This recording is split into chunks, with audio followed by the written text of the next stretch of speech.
नमस्कार, मैं आचार्य अनुपम जोली। मकर राशि वाले लोगों के आगामी सप्ताह अर्थात 11 मई से 17 मई के बीच में आपके जीवन पे ग्रहों के पड़ने वाले प्रभाव और उसका समाधान लेकर आया हूँ। शुरुआत करते इस हफ्ते पहले बता दें कि ग्रह बहुत सारे बदलने वाले हैं और कई प्रकार के उतार-चढ़ाव आएँगे। तो शुरुआत चंद्रमा से करते हैं। चंद्रमा आपकी राशि से द्वितीय राशि अर्थात कुंभ राशि से लेकर आपके पंचम राशि अर्थात वृषभ राशि तक उसका संचरण रहेगा। तो सप्ताह की शुरुआत बिल्कुल शुरुआत में कुछ पारिवारिक चीज़ों को लेके चिंता रह सकती है। उसके उपरांत आपके जीवन में कुछ सामाजिक कार्यों में योगदान, नए पुराने मित्रों का मिलना, आपके कार्य क्षेत्र की प्रशंसा हो सकती है। चतुर्थ चंद्रमा कष्ट देता है, मानसिक कष्ट देता है, उसकी चर्चा कर लेते हैं। तो वो समय है 14 मई रात 10:34 से 16 मई रात 10:47। ये आपका चंद्रमा चौथे घर से गुजरेगा, जो आपके लिए मानसिक चिंताओं का कारण बनेगा और ये थोड़ा-सा डिस्टर्बेंस देता है।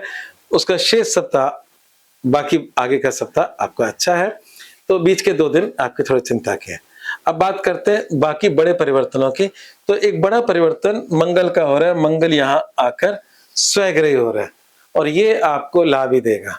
हालाँकि गोचर में चौथा ग्रह शुभ नहीं होता, पर ये आपको लाभ देने वाला साबित होगा।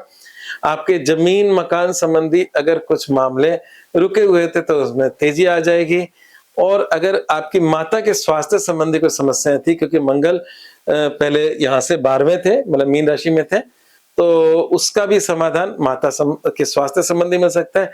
और यही मंगल आपकी इनकम भाव को देखेगा जो उसकी अपनी राशि है, तो इनकम में बढ़ोतरी दे सकता है।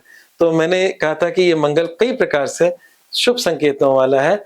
जमीन मकान संबंधी लाभ और इनकम संबंधी बढ़ोतरी में हेल्प करेगा।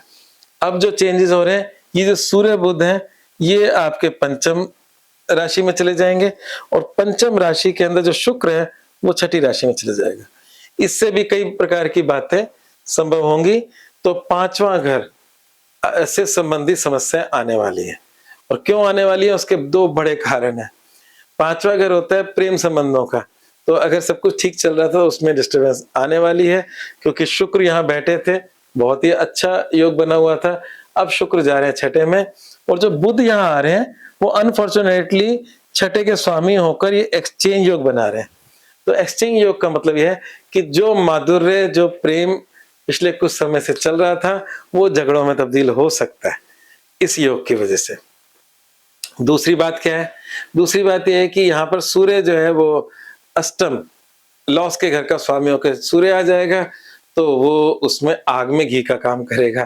कहने का मतलब यह है कि प्रेम संबंधों के लिहाज से एक कंफर्टेबल जो जोन था वो समाप्त हो रहा है, या उसमें कमी आ रही है, उसमें डिस्टर्बेंस आ रही है, या कुछ मतलब तकरार झगड़े बढ़ सकते हैं और आपका जो भी आपका प्रेमी है उसका सेल्फ ईगो भी इस समय बढ़-चढ़कर मतलब आपको प्रकट हो सकता है और आपके बीच में तनातनी आ सकती है। दूसरा, शिक्षा संबंधी डिस्टर्बेंस भी जो विगत में नहीं थी उसमें आ सकती है, कोई किसी प्रकार की शिक्षा संबंधी आ सकती है। जो मुख्य बात है जिसके लिए मैं जो स्पेशली आपको कहना चाहता हूँ कि यहाँ पर सूर्य का बैठना, बुध शुक्र का एक्सचेंज, हालांकि बुध एक अच्छा ग्रह यहाँ आना, बुध आप मतलब इस मकर राशि वाले लोगों के लिए मित्र ग्रह है, शुभ ग्रह है, भाग्य का ग्रह है, पर चूंकि उसका एक्सचेंज छठे से हो गया है, इस वजह से अभी आपके जो जुआ सट्टा लॉटरी शेयर्स, फिर बोलूंगा जुआ सट्टा लॉटरी हमारे भारत में अलाउ नहीं है, पर शेयर मार्केट, कमोडिटी मार्केट या हम बिट्स कॉइन की बात करें, इस तरह के जो लोग कामों में इन्वॉल्व रहते हैं उनको थोड़ा संभल कर काम करना होगा, अन्यथा लॉस लग सकता है, नुकसान हो सकता है, ध्यान रखिएगा। ठीक है, तो यहाँ पर ओवरऑल अगर हम समय की बात करें तो यहाँ पर क्या अच्छा और क्या बुरा मोटे तौर पे बता दिया है। तो इनकम के लिहाज से समय अच्छा है, पर इनकम का रास्ता आपका शेयर मार्केट नहीं होना चाहिए, ठीक है ना। और तो इतनी सी बात है, तो हमें ये पता होना चाहिए कि इनकम अगर बढ़ रही है तो किस साधन से बढ़ेगी। तो यहाँ पर अच्छा, जमीन मकानों का भी आप काम कर सकते हो इस समय, वो भी लाभकारी साबित होगा, मतलब प्रॉपर्टी डीलिंग का भी आप काम कर सकते हो, वो भी आपके लिए लाभकारी साबित होगा। तो ये था आपका इस हफ्ते का राशिफल। अगर आपको पसंद आया तो लाइक करें, शेयर करें। धन्यवाद।